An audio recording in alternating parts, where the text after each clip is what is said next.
friends, I'm Abigail. And I'm Cassidy, and this is 10 to Thrive. We're here to talk through all the seasons of life. From the messy and mundane to the meaningful, where God meets us where we are. We're all about applying God's Word to real life and growing as women of God together. Let's thrive in His goodness for His glory. All right, welcome back, you guys.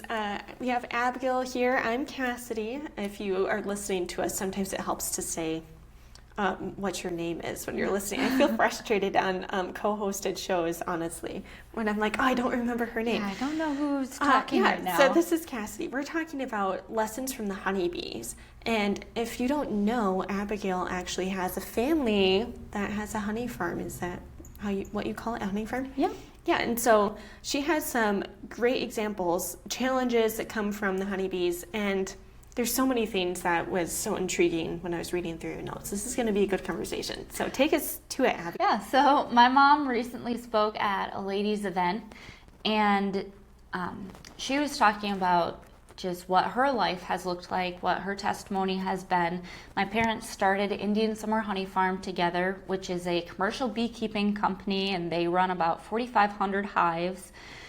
And so talking about what is it like to manage this business and a unique business of honeybees, and then raising the kids and being active in the church. And one of her transitional points highlighted how through the years her roles have changed from going to a young mom to now a grandmother. But then she also has responsibilities within the business of, helping do the bee work, helping with the book work. And she likened this to the life cycle of honeybees. And in my new stage of life, her somewhat minor point was really the thing that stuck out to me and got my attention as I was realizing that I was holding on really tightly to some things that were only meant to be temporary. And then you go to the next part. So now we get into our science lesson as we talk about the life cycle of a honeybee. So a honeybee only lives for about 6 weeks. And so right away... I'm shocked by that. I didn't know that. Yeah, For some reason, I thought that bees lived through the winter and were years old. Well, okay. So bees can live up to about 8 months. Oh. That's pretty wild. Wow. And those are the bees that are usually born or hatched in the fall.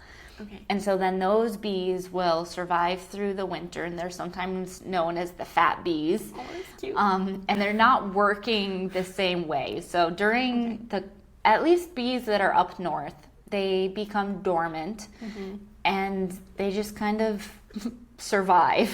They're not doing a whole lot. And then the spring comes, and they kind of perk back up and do their duties. And then as soon as they really start getting busy again, bees literally work themselves to death. Wow. And so that term busy as a bee, it's very real because they'll work themselves right up to the point where they die. And oftentimes they'll die as they're out foraging for nectar, foraging for pollen. And that's the way that God intended them to be. Wow, that's very interesting. Okay.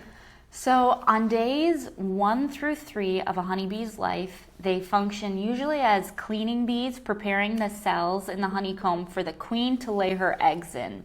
So immediately after hatching, they set right to work as they are instructed by their designer. Then on days 4 to 10, and these are rough estimates for the most part, there's a little variance, and some studies will slightly disagree on what order exactly, but for the most part, these are the accepted orders. Days 4 to 10, they're feeding and caring for the larva. Days 11 through 14, they're the architects of their hive. So usually on day 10 is when the wax glands begin forming.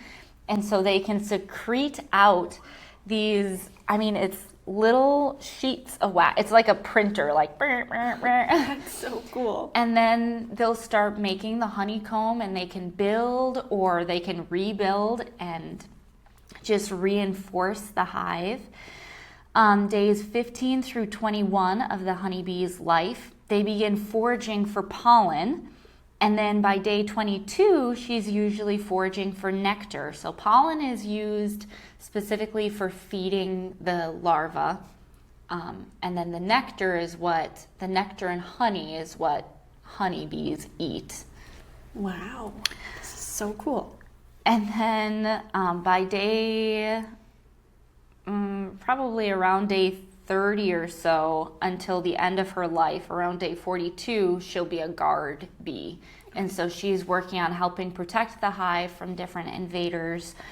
And so every one of her days is tasked and it's intentional, and she has this role. And then, on day 10, she's working on, cleaning, and she's working on tasks inside the cell. And then right away on day 11, something changes and she realizes, hey, I have a new job to do. And she sets right to work. She doesn't need anybody telling her. She just knows what her job is. And so this science lesson, it teaches us a lot of things, and it's very intriguing. But for me, it reminds me that sometimes our roles are temporary. Some people, they join the workforce and that's what they do their whole life through. And I commend those individuals who have been doing the same job for 30 years or 40 years. But for others, each one of your roles changes, maybe every few years. Although you're a daughter forever or a mother forever, and hopefully we're a wife forever, what that looks like and how we administer those roles, they're going to change through the years, and this is by God's design. The honeybee knows what her role is, and she seamlessly adjusts without complaint. She assesses her abilities, and she moves on to the next task that her designer has equipped her for. Cassidy, have you ever felt ill-equipped for a task? Oh my word, this happens to me so often. Maybe I am actually equipped for whatever it is, but I often feel like there's not a chance that I'm ready for this. Yeah. So I'm trying to think of a specific example. What about when I felt very ill-equipped? How did you feel about starting to teach your little guy school? I mean, was that daunting, or did you feel ready? I feel ready for preschool. All right. Oh yeah. Yeah, so I'm feeling pretty fine with that. If you asked me if I was equipped to teach 5th grade, that would be a different conversation. Okay. But then you get to learn alongside them and it'll be fine, Yeah. And right, at times we can feel ill-equipped, but then at other times you say, yes, I've got this. Courageously. And courageously. You assessed your abilities, you made sure that you prepped the materials, you got them ready, you were excited for it, and you started. That probably wasn't how you felt when he was a newborn. Right. And God equips us. Sometimes younger bees are needed to help with tasks that they feel a little bit unprepared for, depending on the needs of the hive. While the older bees may sometimes need to be called back to do tasks that they did in their earlier days. We'll see this especially when a colony starts to get sick or the numbers decline, or in the fall as the bees' numbers start to die off. You'll see an older bee doing a work that might seem inappropriate for her at that time. And while the older bees or younger bees may not be as efficient in the demand or the role of what they would have been, she still is willing to step up to the occasion until she's no longer needed. And this is another reminder that, by and large, you might have stepped out of a role and you might be moving into something else. However, the time might arise where very quickly, hey, can you fill in here or can you fill in there? you might not be the most efficient, you might not be the fastest, and you might have to kind of remind yourself, how do I change a diaper again? Or how do I do this? But you are the person for the job as needed. So transitioning to becoming a mom has really been fun for me. And I have felt a little bit like a honeybee in that, 2 weeks before my baby was born, I was having a breakdown. Like, I have no idea how to be a mom. I can't handle this. Like, I was telling my husband, like, we need to put her up for adoption or something. Like, I can't be a mom. This is not right for me. And he was so good and stable. Yes, so stable. And he was like, this too shall pass. And then, the day that she was born, it was just that natural instinct. And I knew what to do.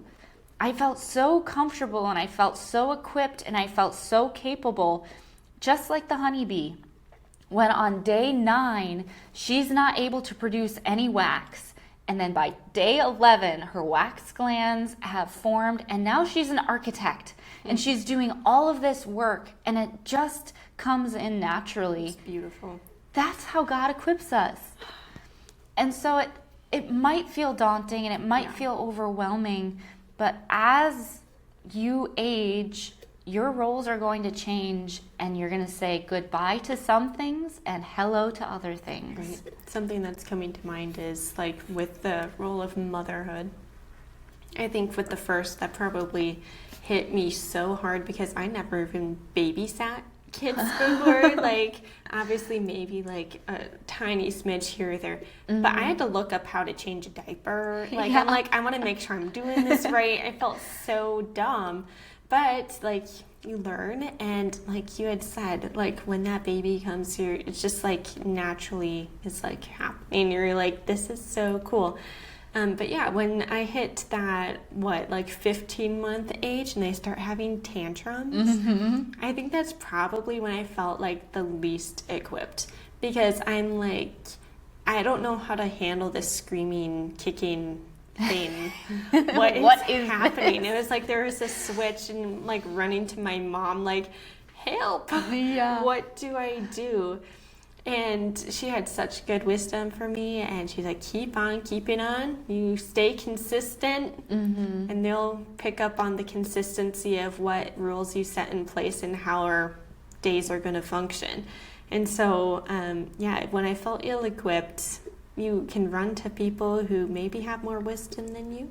Yeah. And you can find some help that way. Exactly. That is the cool thing about being a human and not being a bee is that we can really talk to each other and get great advice from those that are around us. So I've loved being a mom, but it came with some challenges. It meant walking away from teaching, which is something that I absolutely loved.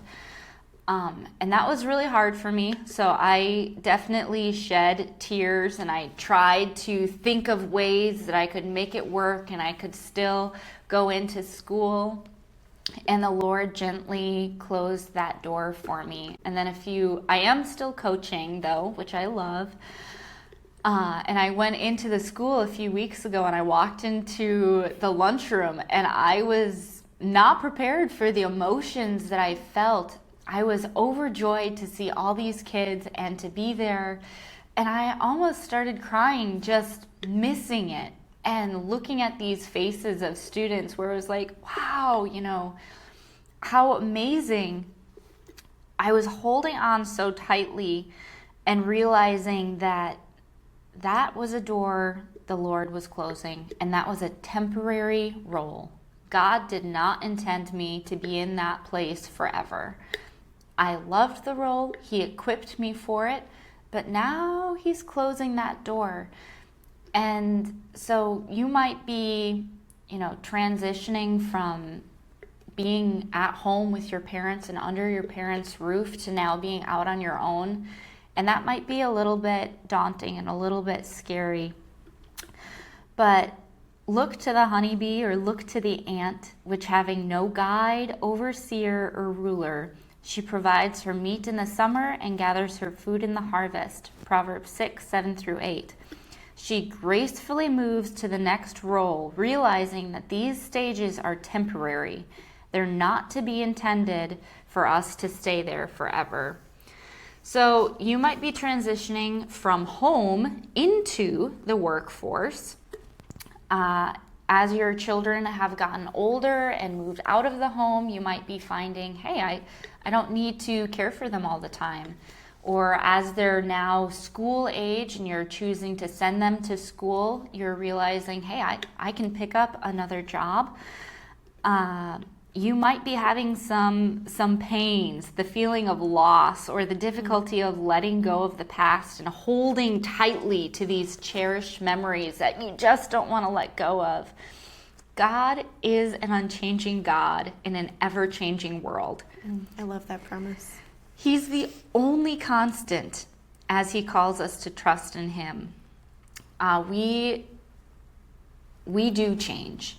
And I think that all the change around us is intended by God to point us back to him and to realize that he's unique. He's the only one that doesn't change. We are created to change and to be transformed to be more like him. 1 Corinthians chapter 1, verses 27-29. But God has chosen the foolish things of the world to confound the wise. And God hath chosen the weak things of the world to confound the things which are mighty. And base things of the world and things which are despised hath God chosen, yea, and things which are not, to bring to naught things that are, that no flesh should glory in his presence. I was reminded as talking about the bees, these tiny little bees, and how insightful they are and how hardworking they are. I mean, isn't it foolish? Isn't it so foolish that we're getting all this wisdom from a little honeybee? But that's what God uses to instruct us. So, again, you might be transitioning from living with your parents and being dependent on them to now being independent. And this can provide a lot of challenges and a lot of fears as you're getting out on your own for the first time. There might be a lot of heartache or even isolation, especially if you have moved away from home. If you're at college and you don't know everybody around you, there can be a lot of heartache and a lot of homesickness that comes with that. The honeybee goes from her warm, crowded hive, surrounded by thousands of sisters, to embarking out to forage all on her own. She navigates using the polarized light, and she remembers the instructions that were given to her by her sisters. Honeybees are excellent navigators and communicators, but take heart, because the same God who instructed the honeybee to navigate through the unknowns instructs and leads us. So whether you are eagerly anticipating the changing of roles and thriving in this stage that God has you in, or maybe you're stepping out a little apprehensively, as I feel like I am right now, or even a little regrettably, as you long to have the things which you once had. Remember that God does not want us to remain the same, but to continue growing. Our roles will not stay exactly the same forever. He has a new work for us to faithfully complete. And just some final passages that I would encourage you to take time to study on your own.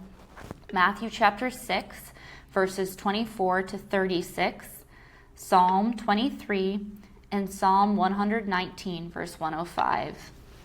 The phrase that keeps coming to my mind is, if it's good, I will have it. God gives us always good things, and he's not going to hold back those good things. So maybe a door is closing and it was good for a time, and God is closing the door and he's saying, I have something better. Like, just wait. And so hang tight. Our roles are going to change, and it's really hard wondering, like, what's coming next. And it can be a little bit apprehensive, feeling like, I don't like this, God. But I think this is a good encouragement to hang tight and just cling on to the one that is unchanging. And yeah, that was a really, really powerful encouragement. Thanks for that, Abigail. That brings us to our Sound of the Week, and this is from J.J. Heller. You already know. go take a listen to it. Yeah, I haven't said this in a while. If you haven't found us on Instagram, that's kind of where we have the hub of all of our links there in the bio. So we have a link to the Song of the Week playlist where every song that we mentioned is over there. So that's kind of fun. But yeah, our website's over there, and we'd love to see you and hear what you think. Yeah. Anyways, thanks for hanging out. Bye.